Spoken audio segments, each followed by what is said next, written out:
저는 오늘 본문을 중심으로 해서 하나 되게 하신 것을 힘써 지키라 라는 제목으로 함께 하나님의 말씀을 나누도록 하겠습니다. 말씀을 나누기에 앞서서 저희 오늘 이 예배는 어떤 예배라고 말씀드렸죠? 교구 어떻게 하는 예배죠? 흩어지는 예배입니까? 아니면 연합하는 예배입니까? 네, 그래서 저는 이 기회를 좀 한번 살려보고자 한번 여러분의 호흡을 좀 한번 보려고 하는데요. 한번 동참해 주시면 감사하겠습니다. 얍, 이 한마디만 필요합니다. 제가 1교구 하면 하나 된 마음으로 얍 해주시면 돼요. 그리고 3교구 하면 어떻게 하시면 되죠? 얍, 이렇게 해주시면 됩니다. 네, 한번 해보도록 하겠습니다. 2교구 네, 좋습니다. 다시 한번 해보겠습니다. 3교구 안 하시는 분들도 계신 것 같아요. 3교구 한 4분 정도 계신 것 같은데 다시 해보겠습니다. 1교구 네, 좋습니다. 다시 3교구 2교구 2교구 2구역 예, 방심하시면 안 됩니다. 2교구 2구역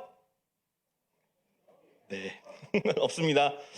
네, 제가 2교구 담당이어가지고요. 좀 짓궂게 해봤는데요.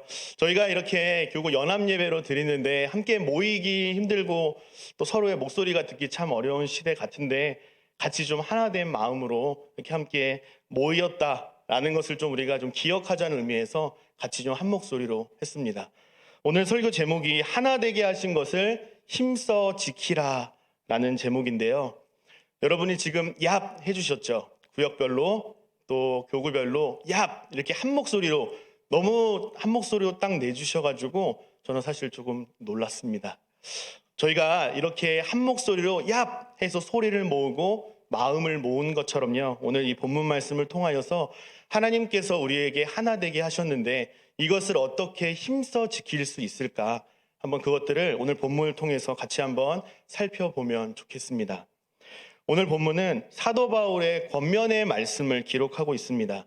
사도 바울은 우리가 성도로서 합당한 삶을 살아가기 위한 권면의 가르침을 말씀하고 있습니다. 어쩌면 이 사도 바울의 권면, 가르침, 이것은요, 우리에게 전혀 새로운 것이 아닙니다. 이미 우리가 익히 많이 들어서 알고 있고요. 또 이미 알고 있는 그런 뻔한 내용일 수 있습니다.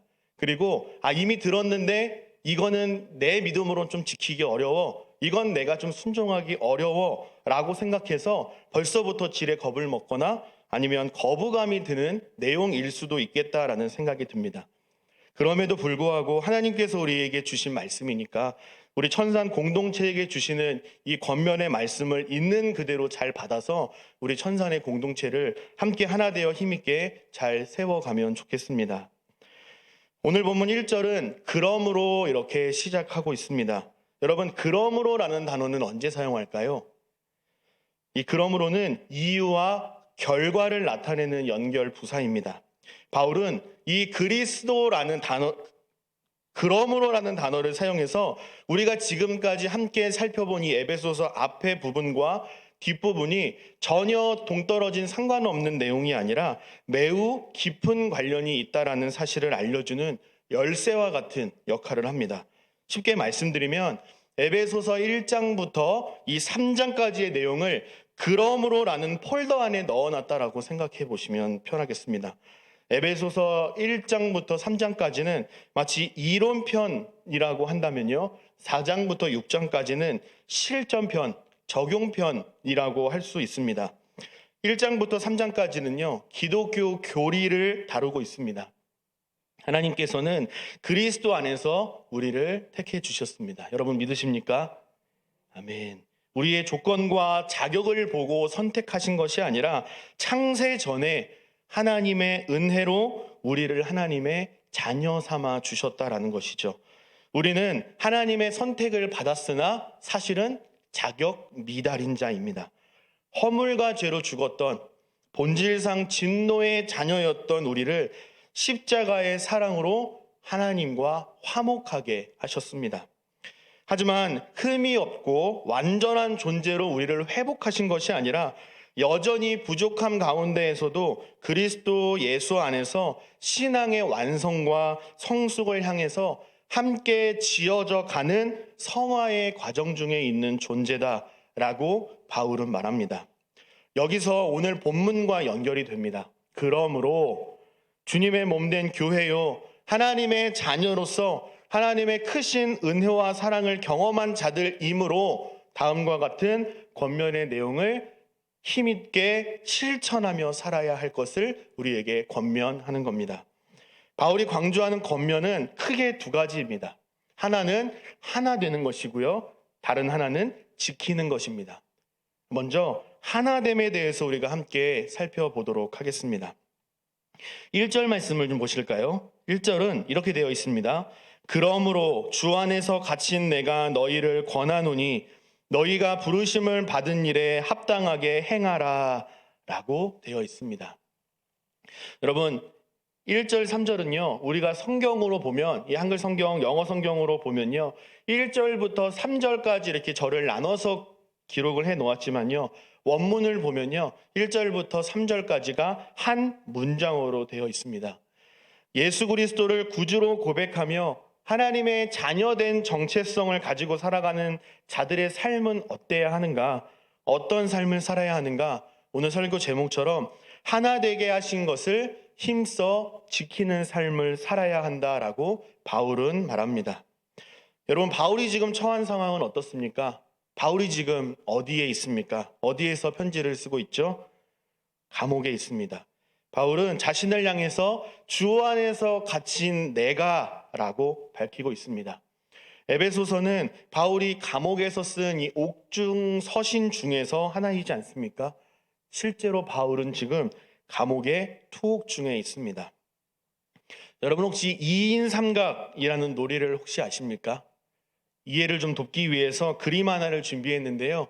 네, 여러분, 이 놀이가 바로 2인 삼각입니다. 여러분 많이 보시고 또 실제로 묶여보셨죠? 네, 그리고 달려보셨죠? 어떻습니까? 실제로 하나된 마음으로 달려가기가 여러분 쉬우십니까? 어려우십니까? 어렵죠. 2인 삼각은 어떻게 하는 경기냐면요, 저렇게 2인 1조가 되어서 서로 안쪽에 발목을 이렇게 줄로 묶습니다. 그래서 어깨 동무를 해서 어느 결승선까지 먼저 들어가는 조가 승리하게 되는 그러한 게임이자 놀이입니다. 여러분이 2인 삼각에서 이길 수 있는 방법, 1등할 수 있는 비결이 뭐가 있을까요? 육상 선수가 오면 1등할 수 있을까요? 허벅지가 굵은 사람이 오면 1등할 수 있을까요? 아닙니다. 이것은 한 사람만 빨라도 안 되죠. 그리고 한 사람만 느려도 안 됩니다. 근데 둘 다 느려도 됩니다, 이 게임은. 한 조를 이룬 두 사람이 하나 된 마음으로 발맞춰 함께 걸어갈 때에 좋은 성적을 거둘 수 있지 않겠습니까? 사도 바울의 상황이 마치 이 2인 삼각 경기 하는 것과 비슷한 것 같습니다. 바울은 지금 감옥에 투옥되어 있습니다. 그런데 단순히 내가 지금 감옥에 갇혀 있다라고 자신의 상태나 처지를 소개하는 것뿐만 아니라 주 안에서 자신의 정체성을 그리스도에게 사로잡힌 자라고 소개하고 있습니다. 주님께 사로잡혔다라는 것은요, 주님의 종이요, 주님과 하나 되었다라고 고백하는 것이죠. 예수님과 하나 된 이 그리스도의 종이라고 한다면 우리 마음대로, 우리 생각대로, 우리 계획대로 결정하고 행동해도 될까요? 안 되죠. 주님과 동행하는 삶도 이 2인 삼각의 승리 원리와도 매우 비슷합니다. 우리가 주님의 마음을 깨달아서 주님의 마음과 하나가 되어서 같은 목표를 가지고 주님과 한 마음 한 뜻 되어서 주님의 말씀을 잘 듣고 순종하는 삶을 살아야 순종할 수 있습니다. 마찬가지로 하나님의 은혜로 구원받은 우리는요, 이렇게 해야 돼, 저렇게 해야 돼, 왜 이렇게밖에 못해, 저렇게밖에 못해 라고 서로 밀고 땡기며 싸우기보다는요, 어떻게 해야 할까요? 주님이 우리에게 보여주신 이 2인 삼각의 원리를 기초로 해서 서로의 마음을 깨닫고 서로 같은 마음을 가지고 같은 목표를 가지고 하나 되어서 겸손하게 한 걸음 한 걸음 나아가야 하지 않겠습니까? 사랑하는 여러분, 주님과 하나 된다는 것, 주님께 사로잡힌다라는 것은 바로 이런 것입니다. 주님께 주도권을 맡겨드리는 것입니다. 차키뿐만 아니라 운전석과 핸들까지도 주님께 온전히 다 맡겨드릴 수 있는 믿음이 우리에게 필요합니다. 우리는 종종, 아니요, 꽤 자주 착각하며 살아갑니다. 어떤 착각을 하며 살아갈까요? 우리의 인생의 주도권을 주님이 아니라 내가 쥐고 있다라고 착각할 때가 얼마나 많은지요. 주님께 묶여 있다고, 주님께 사로잡힌 자라고 머리로 인정하고 입술로 수백 번 고민하며 고백하며 살아가지만 정작 우리의 행실을 보면, 우리의 태도를 보면 어떻습니까? 이쪽으로 가야 되는데 왜 따라오시지 않냐고, 지금 가야 되는데 왜 지체하고 있냐고, 주님 때문에 1등 못해서 난 망했다고, 내가 짜놓은 계획대로 협조해 주지 않는다라고 오히려 주님을 다그치는 삶을 우리는 살아가고 있지 않습니까? 사랑하는 여러분, 여러분 다 아시듯이 그렇게 해서는 안 될 것입니다. 우리가 주님을 대하는 우리의 태도를 좀 돌아보고 같이 회개하고 주님께 우리의 주도권을 다시 되돌려 드려야 합니다. 이것이 주님과 하나 되어 살아가는 주님의 종된 자들의 합당한 삶인 것입니다. 1절 하반절에서 성령이 하나 되게 하신 것을 지키는 보다 더 구체적인 방법을 기록하고 있습니다. 1절 후반부를 보시면요, 너희가 부르심을 받은 일에 합당하게 행하라 라고 말합니다. 여러분 저를 한번 따라해 보실까요? 하나 되게 하신 것을 지키려면, 하나 되게 하신 것을 지키려면 부르심을 받은 일에 합당하게 행해야 합니다. 네, 하나 되게 하신 것을 지키려면 부르심을 받은 일에 합당하게 행해야 합니다. 디모데후서 2장을 보면 사도 바울의 영적 아들 이 디모데에게 전하는 권면의 말씀이 나옵니다. 디모데후서 2장 4절 말씀을 보시면 이렇게 되어 있습니다.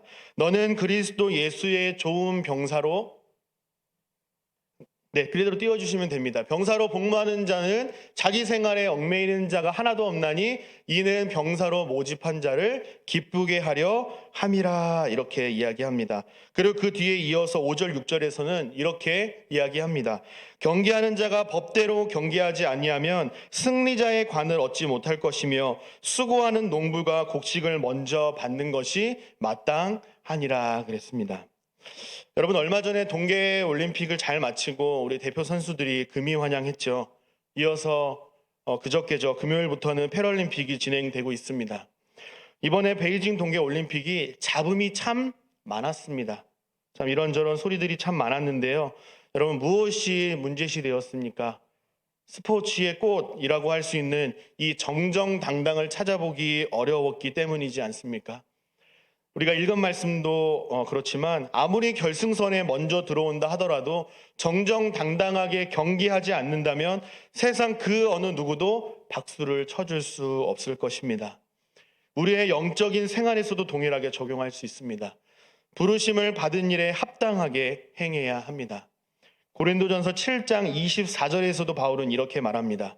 형제들아 너희는 각각 부르심을 받은 그대로 하나님과 함께 거하라 라고 말합니다. 모든 하나님의 사람들은요, 하나님께서 부르신 자리와 역할이 있다라는 겁니다. 부르심은 각자 다르지만 같은 목표, 같은 목적을 가지고 있다는 것이죠. 교회를 통한 하나님 나라를 위한 삶 아니겠습니까? 예수님께서 12제자를 부르실 때 공통적으로 보였던 행동들이 있었습니다. 여러분 그게 뭔지 아십니까? 주를 보고 따르니라입니다. 주님께서 부르셨을 때 주님을 보고 따랐습니다. 이 사이에 아주 중요한 것이 빠져 있습니다.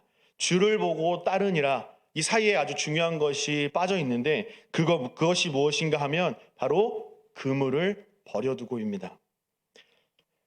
주를 보고 그물을 버리고 따르니라, 이것이 맞습니다.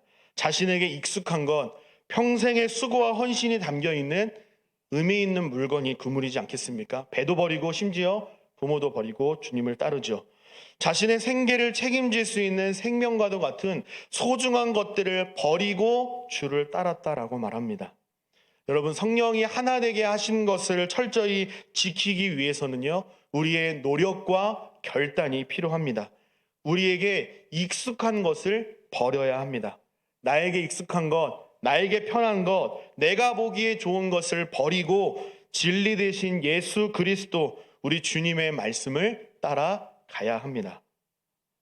우리에게 익숙한 것들을 버리지 못한다면, 포기할 수 없다면 진정 하나됨이 아니라 도리어 분열하고, 분열을 준비하고, 분열을 낳고, 분열을 더 크게 만들 수밖에 없습니다.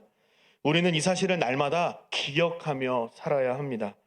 개인적으로는요, 하나님과 나 사이의 구원이요, 공동체적으로는 예수 그리스도의 교회로 부르심을 받은 저와 여러분이 성도로서, 하나님의 자녀로서 부르심에 합당한 삶을 살아가라라고 말씀합니다. 여러분, 우리 모두가 부르심에 합당한 삶을 살아가는 저와 여러분 되시기를 축복합니다. 계속해서 2절을 보시면 교회의 하나됨을 위한 두 번째 방법이 기록되어 있습니다. 우리 2절 말씀을 같이 한번 읽어보도록 하겠습니다. 2절입니다. 시작. 모든 겸손과 온유로 하고,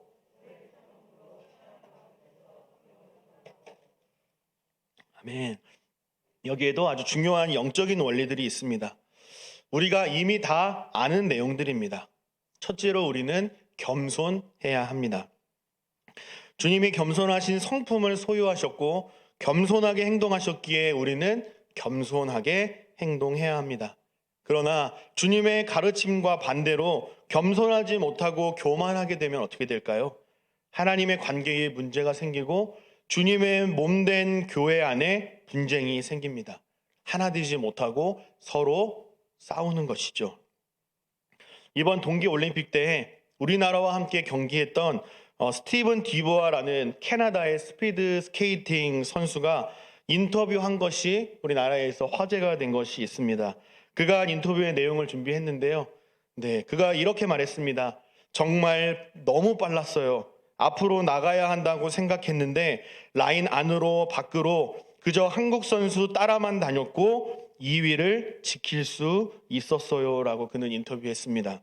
이 기사의 제목을 보니까요, 밑에 이렇게 되어 있더라고요. 황대헌만 뒤만 따라갔더니 2등, 이렇게 되어 있습니다. 우리 국가대표 스케이팅 선수 황대헌 선수 엉덩이만 보고 따라갔더니 자기는 2등이 되었다라고 이렇게 이야기를 합니다. 여러분, 한 선수만 부지런히 쫓아갔더니, 한 선수의 엉덩이만 보고 따라갔더니 2등이라는 아주 좋은 성적을 받을 수 있었는데, 여러분, 겸손하신 성품을 보이신 주님, 이 겸손의 아이콘이신 예수 그리스도를 닮아가기 위해서 우리가 부단히 애쓰고 시선을 고정하고 주님을 닮아가는 삶을 살려고 애쓰고 노력한다면 우리는 겸손하게 서로 용납하면서 서로 하나 되는 공동체로 세워갈 수 있지 않겠습니까? 서로의 나쁜 부분, 마음에 들지 않는 부분들을 바라볼 것이 아니라 주님이 행하신 것들을 바라볼 때에 우리는 비로소 그의 허물까지도, 우리의 허물을 덮어주신 그 주님께서 서로의 허물을 덮어주실 것이라 주님은 우리에게 말씀하는 듯합니다. 반대로 주님의 모습과 반대로 겸손이 아닌 교만한 삶을 살아갈 때 어떻게 되죠? 분열과 갈등을 부추기게 되지 않겠습니까? 그 모습이 창세기 2장에서 아주 자세하게 기록되어 있습니다. 선악을 알게 하는 나무의 열매를 먹지 말라는 하나님의 명령이 분명하게 기록되어 있습니다. 그런데 뱀이 찾아와서 먼저 하와를 유혹하죠. 너 이 선악을 알게 하는 나무의 열매 먹어도 안 죽어. 오히려 눈이 밝아져서 하나님처럼 될 수 있어. 우리가 잘 알다시피 아담과 하와는요, 하나님의 명령을 어기고 뱀의 유혹에 넘어가서 선악을 알게 하는 나무의 열매를 따 먹습니다. 그렇게 죄악된 삶이 시작되죠. 이 세상에 죄악이 들어옵니다. 이 부분을 보면서 많은 사람들이 뱀을 용의자로 몰아갑니다. 분명히 뱀이 유혹해서 넘어간 거라고, 뱀이 유혹하지 않았다면 저들은 하나님을 섬기는 삶을 살았을 것이라 아담과 하와의 편을 들어주곤 합니다. 그러나 아담과 하와가 선악을 알게 하는 나무의 열매를 먹은 이유는 하나님처럼 되고자 하는 그 교만이 싹트고 있었기 때문입니다. 여러분, 죄의 핵심은요, 하나님께서 싫어하는 일을 하고 하나님의 말씀에 불순종하는 것보다도요, 하나님처럼 되려고 하는, 내가 내 인생의 주인 되고자 하는 하나님을 대적하는 교만의 마음에서 비롯됩니다. 우리는 이 사실을 절대로 잊어서는 안 될 것입니다. 반드시 이 순서를 기억해야 할 것입니다. 우리가 살아가는 이 세상도 겸손이 아니라 교만을 부추깁니다. 그 정도는 할 수 있는 자격을 가진 존재다라고 교만을 옹호합니다. 나아가 우리 사회는 스펙 좋고 능력 있고 자랑할 만한 것이 많이 있는 사람을 선호합니다. 그런 사람이 좋은 사람이니 너도 노력해서 높은 위치에 올라가서 인정받는 사람이 되라라고 가르칩니다. 그러나 주님은 그렇게 말씀하지 않으십니다. 겸손의 길, 십자가의 길, 주님의 말씀에 순종하는 길을 걸어가라라고 기꺼이 모범을 우리에게 보여주셨습니다. 평생의 삶 속에서 또 십자가에서 분명히 우리에게 보여주셨습니다. 이제 저와 여러분의 차례다라고 말씀합니다. 사도 바울은 우리가 겸손해야 한다라고 권면합니다. 온유해야 한다라고 권면하고요. 오래 참아야 한다. 서로 사랑 안에서 용납해야 한다라고 말합니다. 여러분, 온유하면 어떤 생각이 떠오르십니까? 어떤 집사님의 따님 이름이 생각나십니까?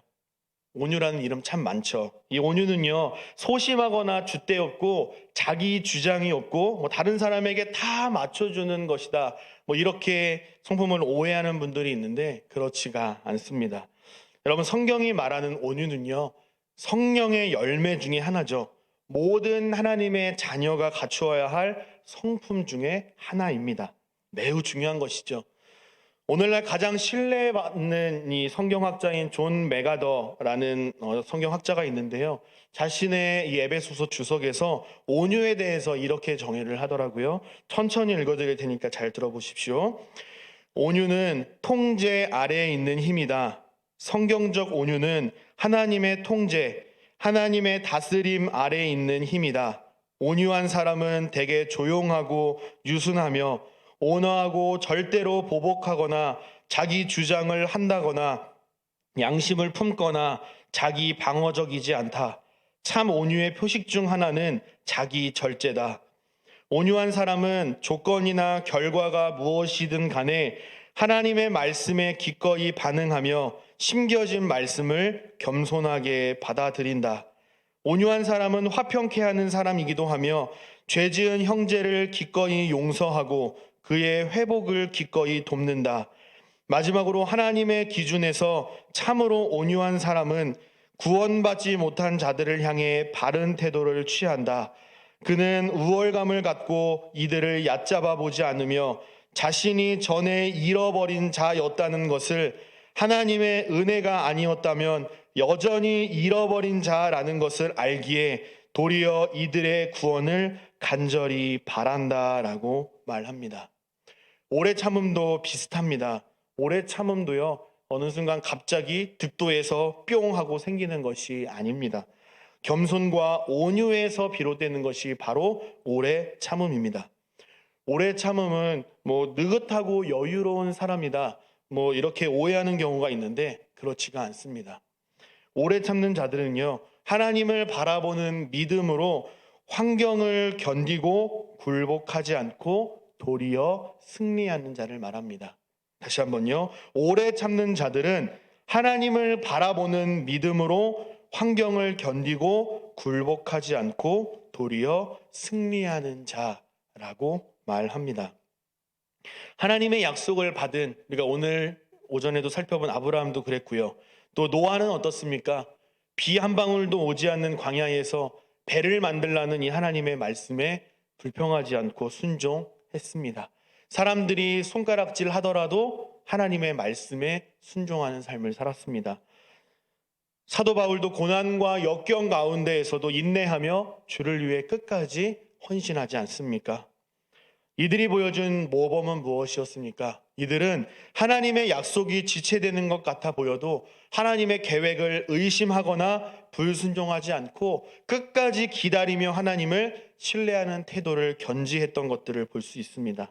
하나님께서는 그런 자들의 믿음을 보시고 기뻐하셨고 이들은 하나님께 귀하게 쓰임받는 복을 누리게 됩니다. 사랑 가운데서 용납하는 사랑도 비슷합니다. 이 베드로 사도는 베드로 4장 8절에서 사랑은 허다한 죄를 덮느니라라고 했습니다. 요한복음 15장에서 예수님은 내 계명은 곧 내가 너희를 사랑한 것 같이 너희도 서로 사랑하라 하는 이것이니라라고 말씀했습니다. 주님이 우리를 사랑하신 것처럼 흠 많고 탈도 많고 까탈스러운 우리를 용납하시고 사랑하신 것처럼 서로를 용납하고 사랑하라라고 말씀합니다. 이것은 주님의 명령이기에 우리는 힘써 지켜가야 하고요.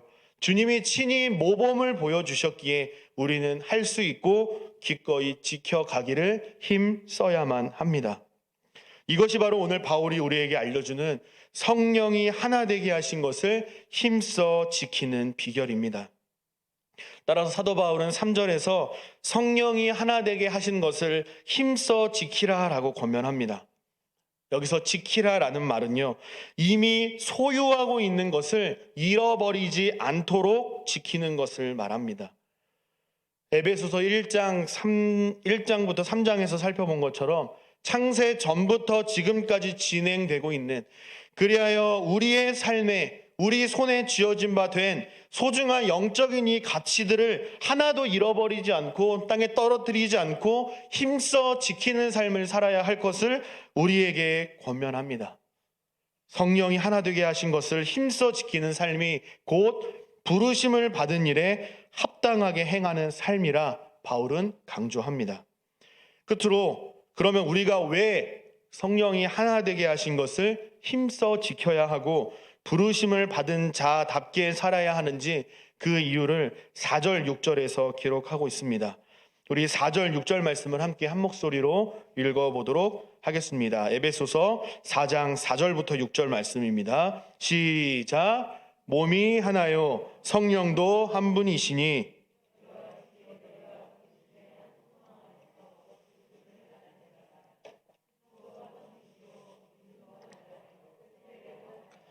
하나님도 한 분이시니 곧 만유의 아버지시라. 만유 위에 계시고 만유를 통일하시고 만유 가운데 계시도다. 아멘. 우리는 하나님의 부르심을 받은 자들입니다. 여러분 믿으십니까? 아멘. 한 주님, 한 믿음, 한 세례, 한 하나님 아버지를 모시며 살아가는 자들입니다. 그것 때문에 우리가 이 자리에 모여 있는 것 아니겠습니까? 우리 모두를 포함할 수 있는 그 공통된 주제가 무엇인지를 찾아본다면 아마 하나로 묶을 수 있는 것은 없을 것입니다. 천산중앙교회, 그리고 우리가 십자가의 은혜로 하나님의 구원받은 자라고 하는 정체성을 우리가 하나로 우리를 표현할 수 있지 않겠습니까? 그러므로 주님의 몸된 교회요, 교회의 공동체를 이루고 있는 저와 여러분은 어떤 삶을 살아야 합니까? 성령이 하나 되게 하신 것을 힘써 지키는 삶, 부르심을 받은 일에 합당하게 행하는 삶을 살아야 할 것을 오늘 본문에서 사울은 말씀합니다. 한 사람의 이야기만 소개하고 말씀을 맺도록 하겠습니다. 축구를 좋아하시는 분들은 아마 이 사람을 아실 것입니다. 전선적인 골키퍼 레프 야신이라는 사람이 있습니다. 그의 업적이 얼마나 대단했는지 2019년부터 프랑스 풋볼에서는 최고의 활약을 선보인 이 골키퍼에게 레프 야신의 이름을 딴 야신 트로피를 수여할 정도로 대단했다라고 합니다. 우리는 골키퍼를 잘 보는 사람들에게 흔히 말해서 야신이다 이렇게 이야기하지 않습니까? 그 사람이 바로 이 레프 야신을 위합니다. 이 레프 야신이 이 전설적인 골키퍼가요, 경기를 마치고 이런 말을 했습니다. 자막을 좀 띄워주시면 감사하겠습니다. 골키퍼는 골을 먹는 게 괴로워야 한다. 골을 먹고도 아무렇지도 않은 골키퍼가 있다면 그에게는 어떤 미래도 없다라고 말했습니다. 여러분, 저는 이 전설적인 골키퍼 레프 야신의 말을요, 오늘 본문에 이렇게 좀 적용을 해보고 싶습니다. 총 2가지 버전이 있는데요. 첫 번째입니다. 성도는 부르심에 합당한 삶을 살지 못하는 게 괴로워야 한다. 부르심에 합당한 삶을 살지 못하는 것을 보고도 아무렇지 않은 성도가 있다면 그에게는 믿음의 성장과 성숙도 없다. 이렇게 저는 오늘 본문 말씀을 적용하고 싶습니다. 두 번째 마지막입니다. 성도는 성령이 하나 되게 하신 것을 힘써 지키지 못하는 것을 괴로워해야 한다. 교회가 하나 되지 못하고 분열되는 것을 보고도 아무렇지도 않은 성도가 있다면 그에게는 어떤 직분도 의미가 없다라고 적용했습니다. 우리 이 문장을 같이 한번 읽어보면 좋겠습니다. 같이 한번 읽어보고 마음과 가슴에 좀 새기면 좋겠습니다. 우리 두 번째 한번 띄워주시고요. 같이 한 목소리로 읽어보겠습니다. 시작. 성도는 부르심에 합당한 삶을 살지 못하는 게 괴로워야 한다. 부르심에 합당한 삶을 살지 못하는 것을 보고도 아무렇지 않은 성도가 있다면 그에게는 믿음의 성장과 성숙도 없다. 두 번째도 한번 같이 읽겠습니다. 시작. 성도는 성령이 하나 되게 하신 것을 힘써 지키지 못하는 것을 괴로워해야 한다. 교회가 하나 되지 못하고 분열되는 것을 보고도 아무렇지도 않은 성도가 있다면 그에게는 어떤 직분도 의미가 없다. 네, 하나님의 말씀은 아니지만 우리에게 굉장히 도전이 되고 또 결단을 주는 그러한 고백이 아닌가라고 생각이 됩니다. 하나님께서 우리에게 주신 또 교회가 여러분에게 부여한 직분은요, 호칭을 드린 것이 아닙니다. 주님의 몸된 교회를 함께 세워가기 위해서 직분을 주신 것임을 기억하시길 바랍니다. 말씀 맺겠습니다. 간절히 바라기는 우리 천산의 모든 가족들이 하나님의 고귀한 부르심에 합당한 삶을 살아가고 성령이 하나 되게 하신 것을 힘써 지키며 살아가는, 그렇게 살아가기를 힘쓰는 저와 여러분 되시기를 주님의 이름으로 축복합니다. 아멘.